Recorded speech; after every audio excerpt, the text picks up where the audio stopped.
السلام عليكم ورحمة الله وبركاته. نحمده ونصلي على رسوله الكريم، أما بعد، فأعوذ بالله من الشيطان الرجيم. بسم الله الرحمن الرحيم. رب اشرح لي صدري ويسر لي أمري واحلل عقدة من لساني يفقهوا قولي. ربنا زدنا علما، اللهم فقهنا في الدين، آمین یا رب العالمین. الحمدللہ ثم الحمدللہ. آج ہمارا 19ویں پارے کا آغاز ہوتا ہے اور سورۃ الفرقان چل رہی ہے.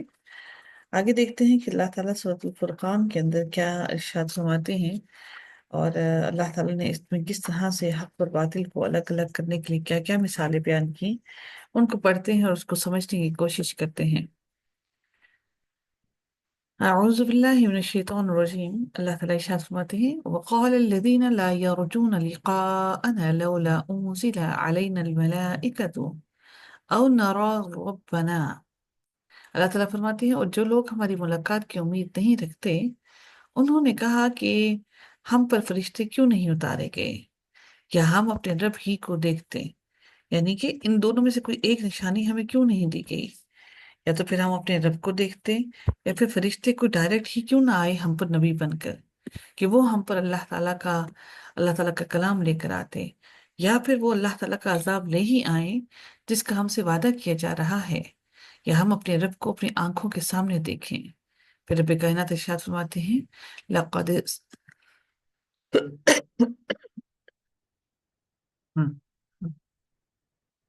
اللہ تعالیٰ ارشاد فرماتے ہیں لقد استكبروا في انفسهم وعتوا عتوا كبيرا.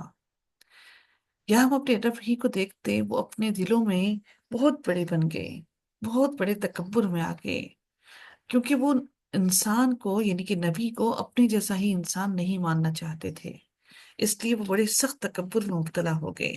اور رب کائنات پھر مزید ارشاد فرماتے ہیں کہ اور انہوں نے سرکشی کی اور بہت بڑی سرکشی کی.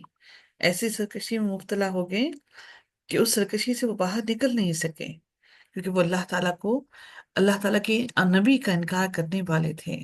پھر رب کائنات ارشاد فرماتے ہیں کہ اب اس دن کی بات کی جا رہی ہے کہ جس دن وہ فرشتوں کو دیکھیں گے، مجرموں کے لیے اس دن کوئی خوشخبری نہیں ہوگی. اللہ تعالیٰ جس دن فرشتوں کو بھیج دے گا تو وہ کوئی خوشخبری کا دن نہیں ہوگا. وہ اس دن یہ خوشی نہ محسوس کریں کہ آج انہیں فرشتے نظر آ گئے، بلکہ اللہ تعالیٰ اپنا کام پورا کر دے گا اور اللہ تعالیٰ اس دن عذاب اپنا لے آئے گا. اور وہ کہیں گے کاش ان کی اور ہمارے درمیان ایک مضبوط آڑ ہوتی، جیسے ایک دیوار ہوتی ہے نا، کہ آپ کو باہر کی گرمی سے، باہر کی آپ کے گھر کی جو دیوار ہوتی ہے باہر کی گرمی سے، باہر کی دھوپ سے، باہر کی ہواؤں سے محفوظ رکھتی ہے. تو اسی طرح سے پھر جب اللہ تعالیٰ فرماتے ہیں کہ جب وہ فرشتوں کو اپنی آنکھوں سے دیکھ لیں گے، ظاہر ہے وہ کوئی خوشخبری کا دن نہیں ہوگا، تو وہ کہتے ہیں کہ کیوں نہ ہمارے درمیان میں ایک آڑ ہوتی جو ہمیں ان سے بچا لیتی، یا ہم کسی آڑ کے پیچھے آ کر چھپ کر بچ جاتے ان تمام چیزوں سے. اور پھر اللہ تعالیٰ مزید ارشاد فرماتے ہیں کہ اور ہم ان کے ہر عمل کی طرف آئیں گے جو انہوں نے کوئی بھی کیا تھا، تو ہم اسے اڑتی ہوئی خاک بنا دیں گے. اڑتی ہوئی خاک کیسے؟ اگر کوئی بھی انہوں نے اچھا عمل کیا تھا تو وہ بھی خاک بن کے اڑ جائے گا، کہ وہ کسی کام کا نہ رہے گا، اور تمام کے تمام ان کے اچھے عمل بھی ضائع ہو جائیں گے. جنت والے اس دن بہترین ٹھکانے میں اور بہت اچھی آرام گاہ میں ہوں گے، اور جس دن آسمان بادل کے ساتھ پھٹ جائے گا.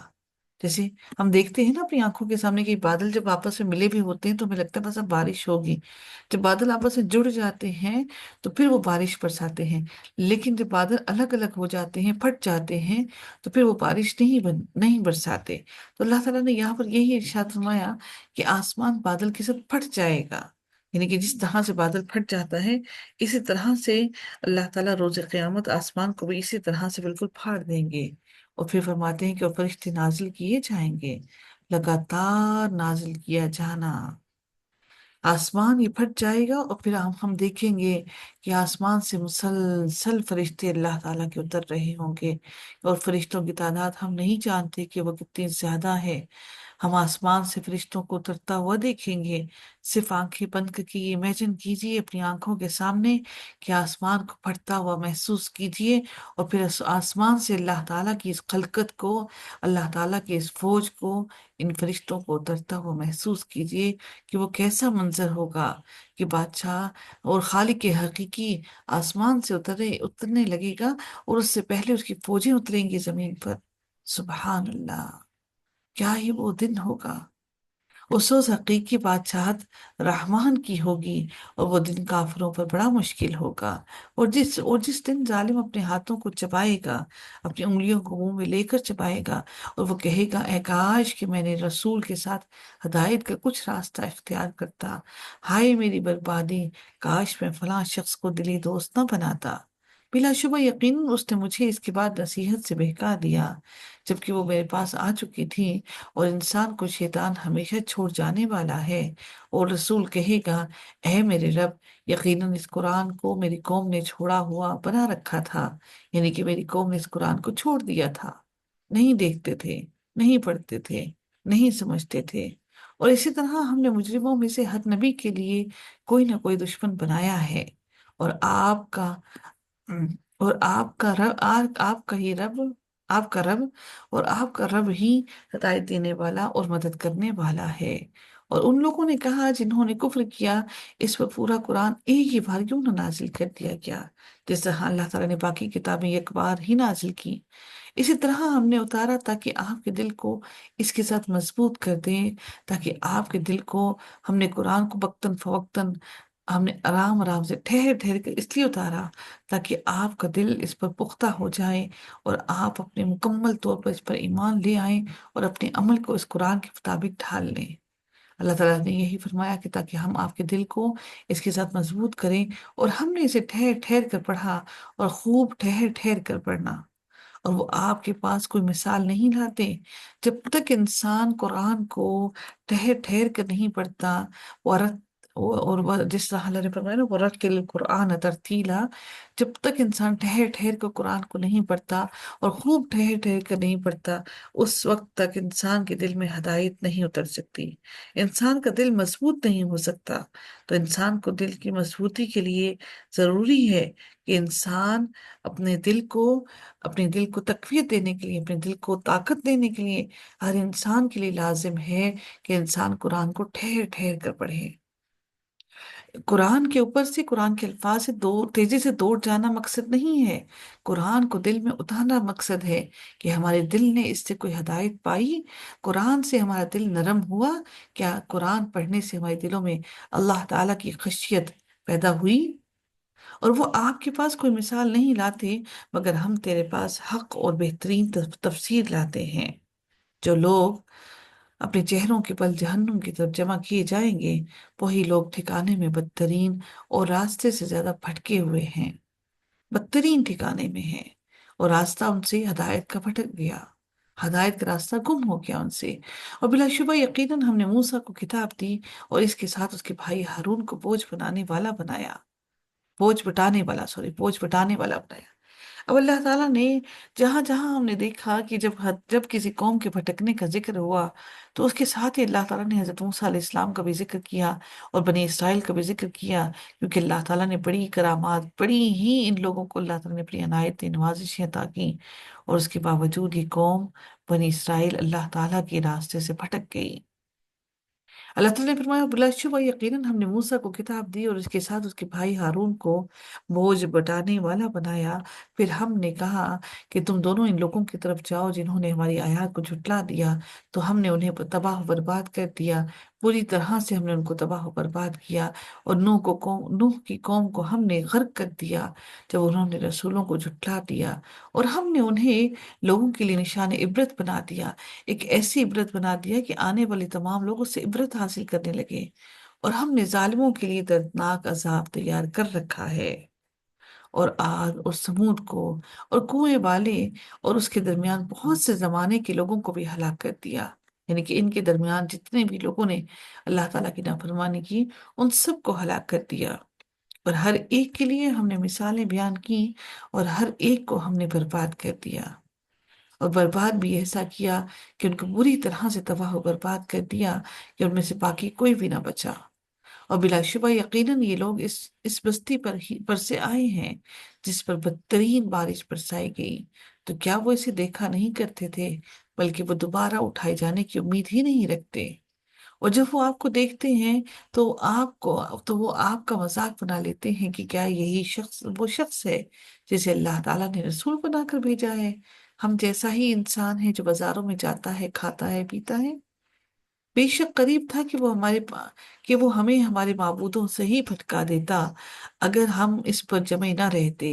اگر ہم اپنے ان بتوں پر جمے نہ رہتے تو یہ تو یقیناً ہمیں اپنے راستے سے بھٹکا دیتا، اور جلد ہی وہ جان لیں گے جب عذاب دیکھیں گے کہ کون سب سے زیادہ راستے سے بھٹکا ہوا ہے، مسلمان یا مشرک۔ کیا آپ نے اس شخص کو دیکھا جس نے اپنی خواہش نفس کو اپنا معبود بنا رکھا ہے؟ تو کیا ایسے شخص پر کوئی ذمہ دار کو آپ ذمہ دار ہوں گے؟ کیا آپ اس کی ذمہ داری قبول کریں گے کہ جس نے اللہ تعالیٰ کو چھوڑ کر اور معبود بنا لیے؟ اللہ تعالیٰ فرماتے ہیں، یا آپ خیال کرتے ہیں کہ ان میں سے اکثر لوگ سنتے یا سمجھتے ہیں؟ وہ چوپایوں جیسے ہیں، مویشیوں جیسے ہیں، جانوروں جیسے ہیں، بلکہ وہ راستے سے زیادہ پھٹکے ہوئے ہیں۔ چوپایوں کو بھی اگر ایک مرتبہ راستہ بتا دیا جائے تو وہ اسی راستے پر چلتے ہیں۔ کیا آپ نے اپنے رب کو نہیں دیکھا کہ اس نے سائے کو کس طرح پھیلا دیا ہے؟ اور اگر وہ چاہتا تو اسے ضرور ساکن بنا دیتا۔ پھر ہم نے سورج کو اس پر دلیل بنایا، پھر ہم نے آہستہ آہستہ اسے اپنی طرف سمیٹا۔ آہستہ آہستہ سمیٹنا یعنی سورج جب آتا ہے تو دن کے وقت سایہ کم ہوتا ہے، بالکل جب سورج آسمان پر نصف النہار ہوتا ہے اس وقت سایہ چھوٹا ہوتا ہے، پھر آہستہ آہستہ وقت کے ساتھ ساتھ سایہ بڑا ہوتا جاتا ہے، یعنی کہ جیسے شام ڈھلنے لگتی ہے، دن ڈھلنے لگتا ہے تو سایہ بڑا ہوتا جاتا ہے۔ تو اللہ تعالیٰ فرماتے ہیں کہ ہم نے سایہ بنایا، اور پھر اس کے بعد فرماتے ہیں کہ پھر ہم نے آہستہ آہستہ سورج کو اپنی طرف سمیٹا۔ یعنی ایسا نہیں ہوتا کہ یکدم ہی پورا کا پورا سورج ڈوب جاتا ہے اور یکدم ہی فوراً ہی رات آ جاتی ہے، بلکہ آہستہ آہستہ رات سمیٹی جاتی ہے، آہستہ آہستہ دن کو سمیٹا جاتا ہے، آہستہ آہستہ دن کے اوپر رات چڑھائی جاتی ہے جو اس کو ڈھانپ لیتی ہے مکمل طور پر۔ پھر ابھی کائنات ارشاد فرماتے ہیں کہ اور وہی ہے جس نے رات کو تمہارے لیے پردہ پوش اور نیند اور آرام کا ذریعہ بنایا، اور دن کو جی اٹھنے کا وقت بنایا کہ جس پر تم دن کو جاگو اور دن کو اپنا ذریعہ معاش کماؤ۔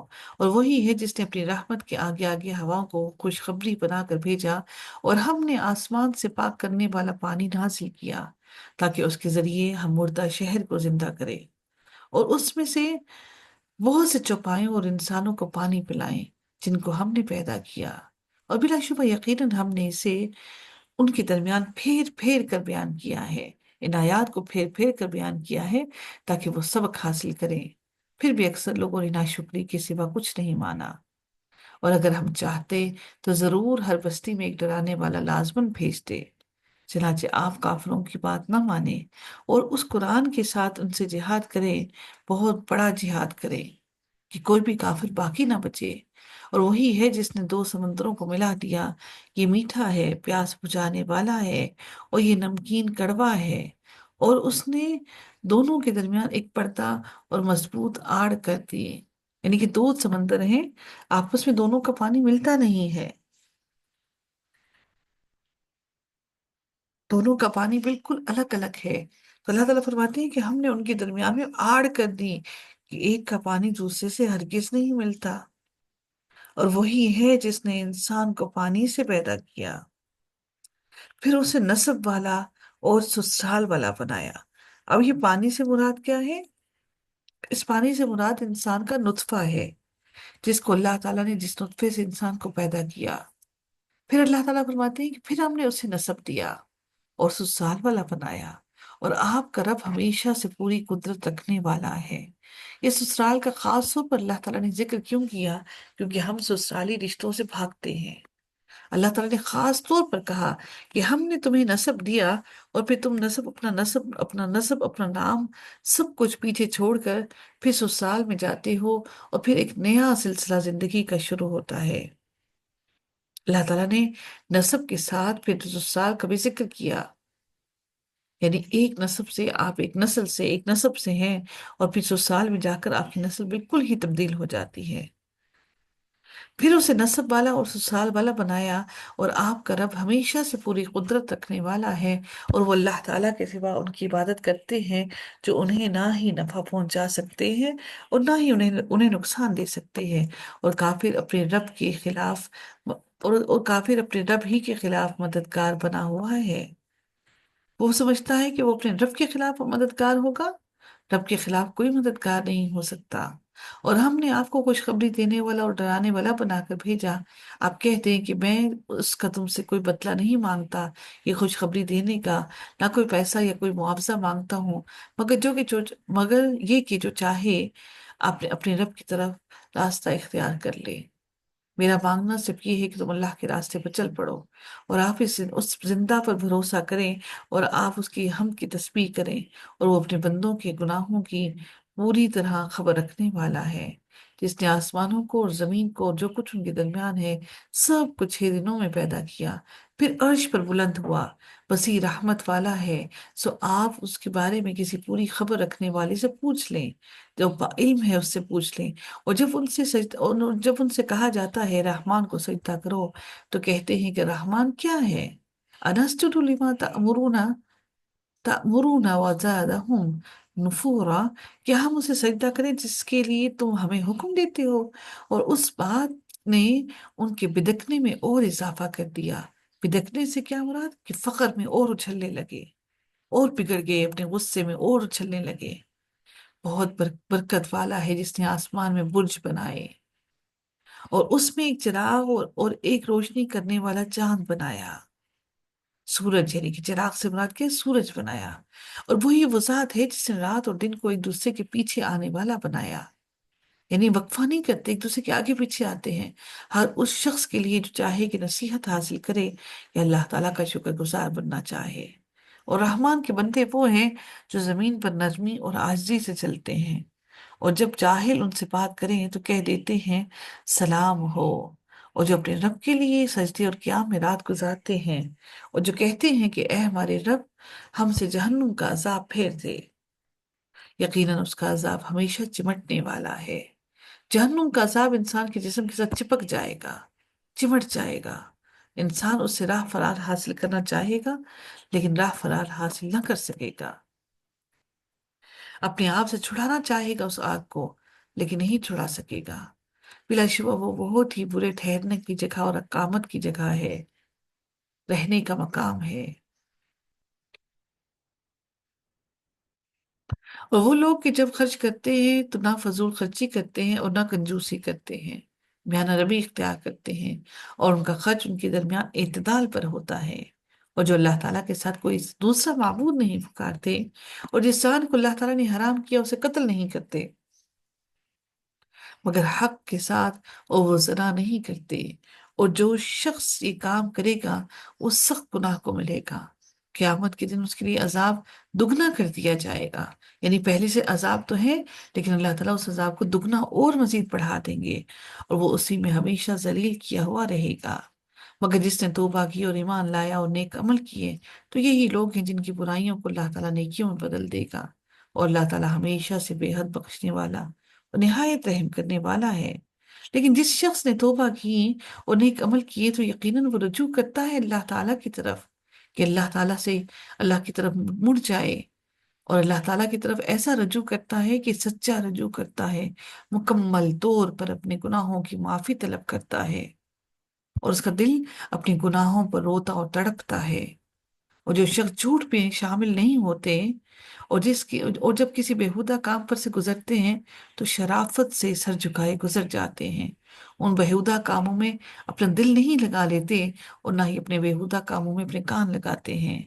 جنہیں ان کے رب کی آیات سے نصیحت کی جاتی ہے تو وہ ان پر بہرے اور اندھے بن کر نہیں گرتے، بلکہ ان کے لیے اپنی آنکھیں بھی کھول دیتے ہیں، اپنے کان بھی کھول دیتے ہیں۔ اور جو لوگ کہتے ہیں کہ اے ہمارے رب ہمیں ہماری بیویوں اور ہماری اولادوں سے آنکھوں کی ٹھنڈک عطا فرما، اور ہمیں متقیوں کا امام بنا، یہی وہ لوگ ہیں جنہیں ان کے صبر کی جزا میں بالا خانے دیے جائیں گے، اونچی جگہ پر ان کو مقام دیا جائے گا جہاں پر وہ رہیں گے اور سکون حاصل کریں گے، اور ان میں ان کا استقبال زندگی اور سلام سے کیا جائے گا۔ استقبال کی زندگی دعا جو ہے، سلام سے ان کا استقبال کیا جائے گا، ان کو بار بار سلامتی کی دعا دی جائے گی۔ فرشتے ہر طرف سے جس جس دروازے سے داخل ہوں گے بار بار ان کو سلام کہیں گے۔ تو پھر ہم کیوں نہ یہ دنیا میں اس سلام کو عام کریں، جنت والوں کا کلام عام کریں، جنت والوں کی دعا عام کریں۔ اس میں ہمیشہ رہنے والے ہیں، بہت اچھی ٹھہرنے کی جگہ اور رہنے کا مقام ہے جو اللہ تعالیٰ نے ان لوگوں کے لیے بنا دیا۔ آپ کہیں اگر تمہاری دعا نہ ہوتی تو میرا رب تمہاری بالکل بھی پرواہ نہ کرتا، سو یقیناً تم نے جھٹلا دیا، تو جلد ہی اس کا انجام چمٹ جانے والا ہوگا۔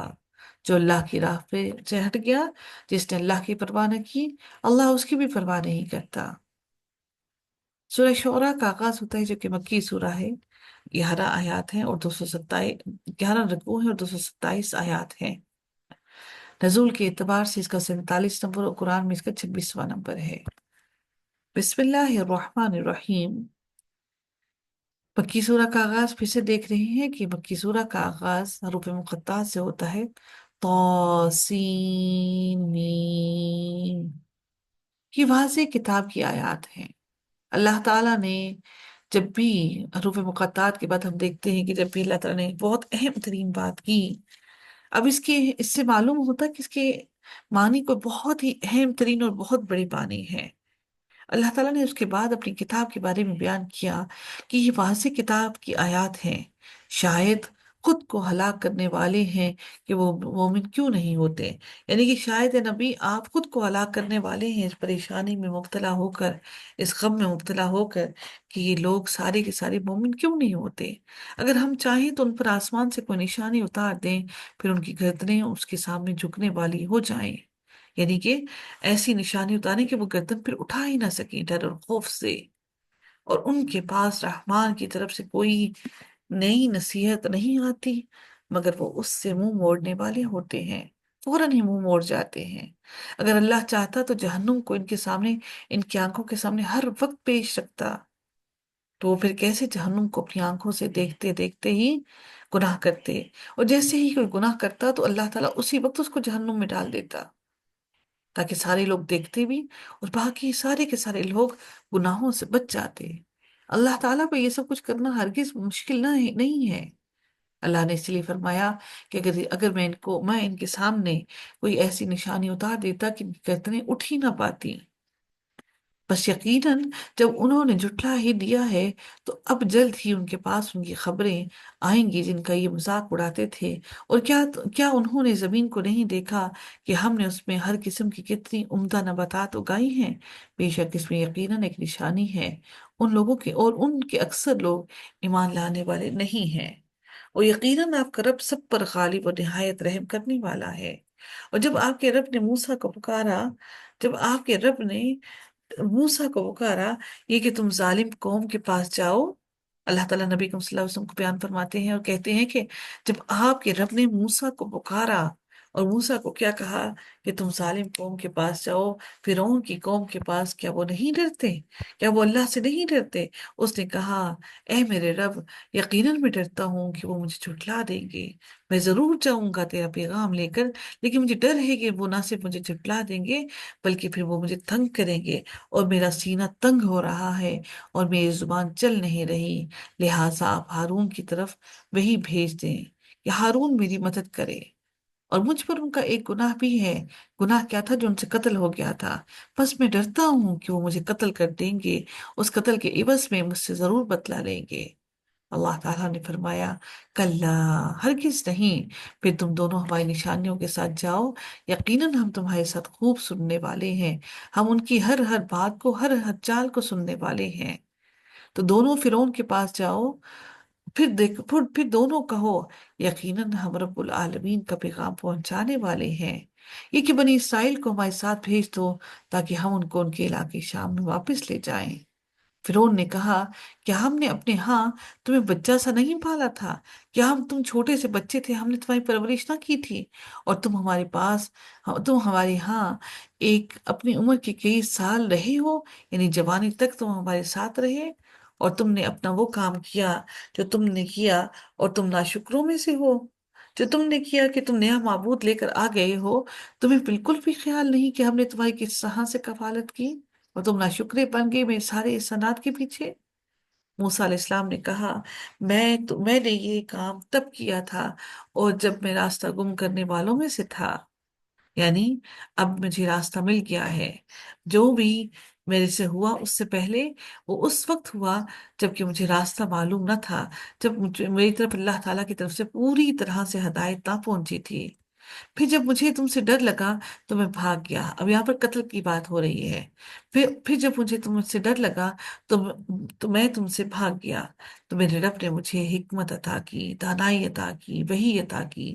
اس حکمت سے مراد وحی ہے، نبوت ہے، اور مجھے رسولوں میں سے بنایا۔ اور یہی وہ احسان ہے جو تم مجھ پر جتا رہے ہو، کہ تم مجھے اپنے پاس رکھنے کا احسان جتا رہے ہو، کہ تم نے بنی اسرائیل کو غلام بنا رکھا ہے۔ تمہارا مجھ پر کیا احسان ہے کہ تم نے تو میری پوری کی پوری قوم کو غلام بنا کر رکھا ہے؟ فرعون نے کہا، اور رب العالمین کیا ہے؟ اب فرعون تک کو تجسس ہوا۔ فرعون کے محل کے اندر اتنے پڑھے لکھے، اتنے باعلم لوگ موجود تھے۔ اب ایک نئی بات فرعون کو سننے کو ملی، تو فرعون نے فرعونیت ہونے کے باوجود اس سے سوال کیا، اس سے علم پوچھا، اس سے علم سیکھنا چاہا۔ ایسا نہیں کہ بغیر کچھ سنے ہی ان کو سزا دے دی، بلکہ اس نے کہا کہ اور رب العالمین کیا ہے جس کی تم مجھے کہتے ہو یا سب کو کہتے ہو کہ عبادت کریں؟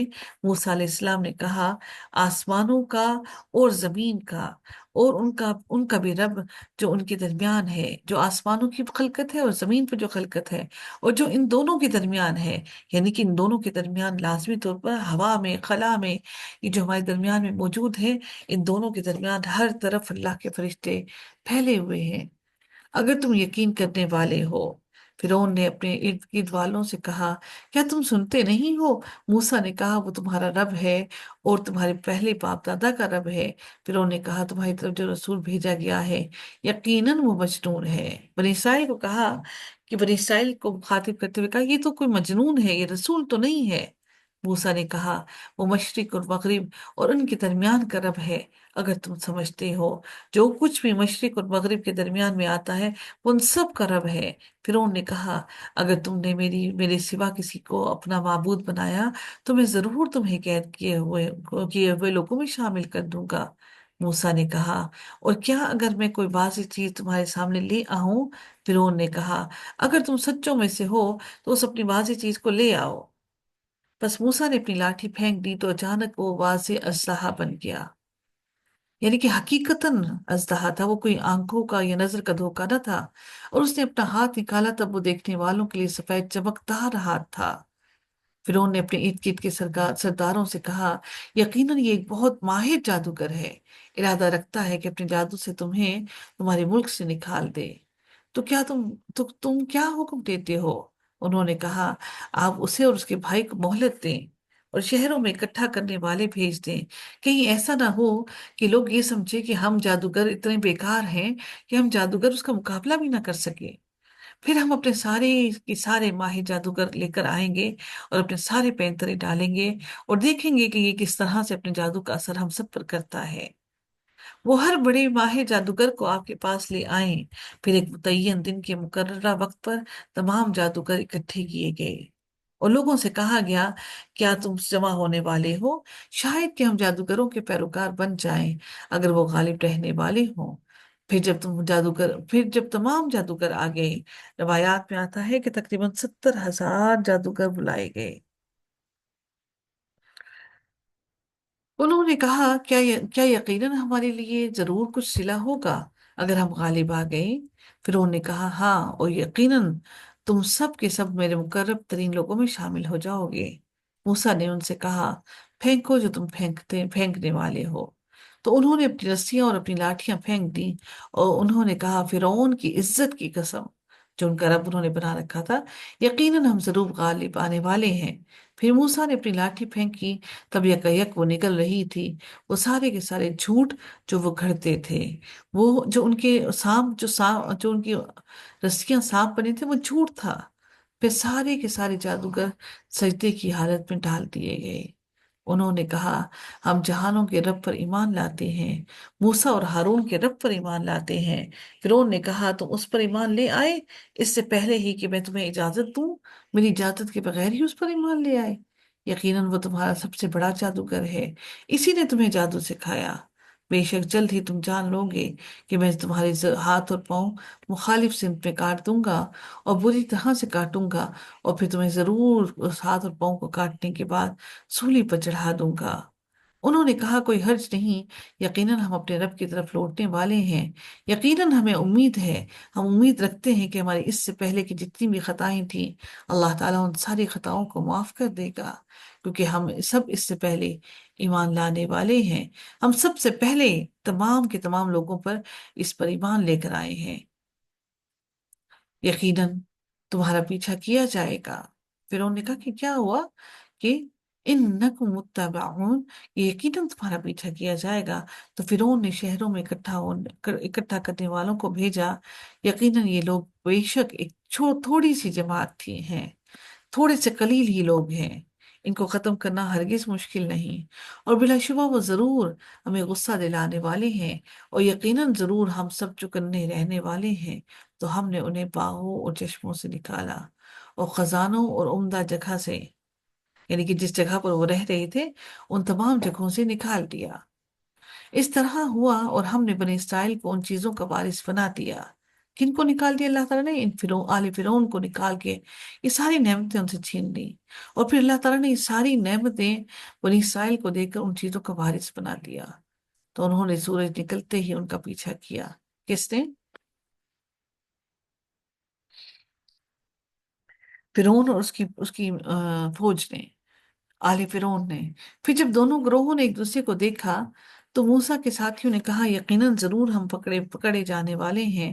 تو ہم نے موسیٰ کو وحی کی کہ اپنی لاٹھی کو سمندر پر مارو، پس وہ پھٹ گیا، تو ہر حصہ ایک عظیم پہاڑ جیسا ہو گیا، اونچا پہاڑ، عالی شان پہاڑ بن گیا، اور دوسرے فریق کو ہم نے وہاں قریب کر دیا، اور ہم نے موسیٰ کو اور ان سب کو جو اس کے ساتھ تھے سب کو نجات دی، پھر ہم نے دوسروں کو غرق کر دیا۔ بلا شبہ اس میں یقیناً ایک نشانی ہے، اور اکثر ان میں سے ایمان لانے والے پھر بھی نہیں ہوئے، جبکہ انہوں نے اپنی آنکھوں سے سمندر کو پھٹتے ہوئے دیکھا۔ اور بے شک آپ کا رب سب پر غالب نہایت رحم کرنے والا ہے، اور آپ انہیں ابراہیم کی بھی خبر سنا دیجیے۔ جب اس نے اپنے باپ اور اپنی قوم سے کہا، تم کس کی عبادت کرتے ہو؟ تو انہوں نے کہا کہ ہم بتوں کی عبادت کرتے ہیں، بس ہم انہی کے مجاور بننے والے ہیں، ہم انہی کی بات سننے والے ہیں، انہی پر جم کر بیٹھنے والے ہیں۔ حالانکہ بت تو بولتے نہیں ہیں، لیکن چونکہ انہوں نے جیسے اپنے آباء و اجداد کو کرتے ہوئے دیکھا، سیم وہی روایتیں اپناتے رہے۔ ابراہیم نے کہا، کیا یہ تمہاری سنتے ہیں جب تم انہیں پکارتے ہو؟ یا وہ تمہیں نفع پہنچاتے ہیں، یا وہ تمہیں نقصان دیتے ہیں؟ انہوں نے کہا، بلکہ ہم نے اپنے باپ دادا کو ایسا ہی کرتا ہوا پایا، اس لیے ہم بھی ایسا کرتے ہیں۔ ابراہیم نے کہا، تو کیا تم نے دیکھا جن کی تم عبادت کرتے ہو تم اور تمہارے باپ دادا بھی، سو بلا شبہ وہ سب میرے دشمن ہیں، یہ سب میرے دشمن ہیں سوائے ایک رب العالمین کے، جس نے مجھے پیدا کیا، اور نہ صرف پیدا کیا بلکہ مجھے پیدا کرنے کے بعد میری رہنمائی بھی کی، مجھے راستہ بھی دکھایا، اور وہی مجھے کھلاتا بھی ہے، وہی پلاتا بھی ہے، اور جب میں بیمار ہوتا ہوں تو وہی رب ہے جو مجھے شفا دیتا ہے، اور وہی مجھے موت دے گا، اور پھر وہی مجھے زندہ کرے گا، اور جس کی طرف میں طمع رکھتا ہوں، امید رکھتا ہوں کہ جزا کے دن وہ میری خطا ضرور بخش دے گا۔ ربی حب لی حکم والحقنی بالصالحین۔ پھر اس کے بعد انہوں نے فوراً ہی اپنے رب سے دعا کی کہ اے میرے رب، مجھے حکمت عطا فرما اور مجھے نیک لوگوں کے ساتھ ملا دے، اور میری سچی ناموری پچھلوں میں باقی رکھنا، کہ میں جو سچا ہوں، جس دین پر قائم ہوں، پچھلے لوگوں پر اور تمام لوگوں پر اس میرا ذکر قائم رکھنا، یہ اللہ نے ان کی دعا کا سنی، اور یہی وجہ ہے کہ آج تک ہم سنت ابراہیمی کو دیکھتے ہوئے قربانی کرتے ہیں۔ اور مجھے نعمت بھری جنتوں کے وارثوں میں بنا، اور میرے باپ کو بخش دے، یقیناً وہ گمراہوں میں سے تھا، اور مجھے اس دن رسوا نہ کرنا جب لوگ اٹھائے جائیں گے، جس دن نہ مال کام آئے گا اور نہ ہی بیٹے، مگر جو اللہ تعالیٰ کے پاس سلامتی والے دل کے ساتھ آئے، جس کا دل مکمل طور پر سلامت ہو، بقلب سلیم۔ اللہ تعالیٰ ہمیں بھی یہ قلب سلیم عطا فرمائے، جو مکمل طور پر اللہ تعالیٰ کی خشیت میں جھک جائے۔ اور جنت متقیوں کے قریب لائی جائے گی۔ اللہ تعالیٰ متقیوں کو یہ نہیں کہے گا کہ چل کے جاؤ جاؤ، دور جاؤ، بلکہ اللہ تعالیٰ جنت متقیوں کے قریب کر دے گا۔ اس سے مراد یہ ہے کہ جب پل صراط پر ہم سارے کے سارے جب جائیں گے، تو اللہ تعالیٰ پل صراط کا فاصلہ متقی لوگوں کے لیے قلیل کر دے گا، کم ہو جائے گا، شارٹ ہو جائے گا، اور مشرک لوگوں کے لیے وہ راستہ بہت طویل ہوگا، اور جہنم بہکے ہوئے لوگوں پر ظاہر کر دی جائے گی، اور ان سے کہا جائے گا کہ وہ کہاں ہیں جن کی تم عبادت کرتے تھے؟ اللہ تعالیٰ کے سوا تمہاری وہ مدد کر سکتے ہیں یا وہ اپنا بچاؤ کر سکتے ہیں؟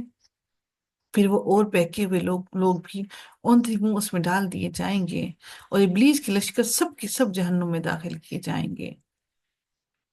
وہ کہیں گے اور وہ سب اس میں باہم جھگڑیں گے، لڑیں گے، اللہ کی قسم، یقیناً ہم یقیناً کھلی گمراہی میں تھے جب ہم تمہیں جہانوں کے سب کے برابر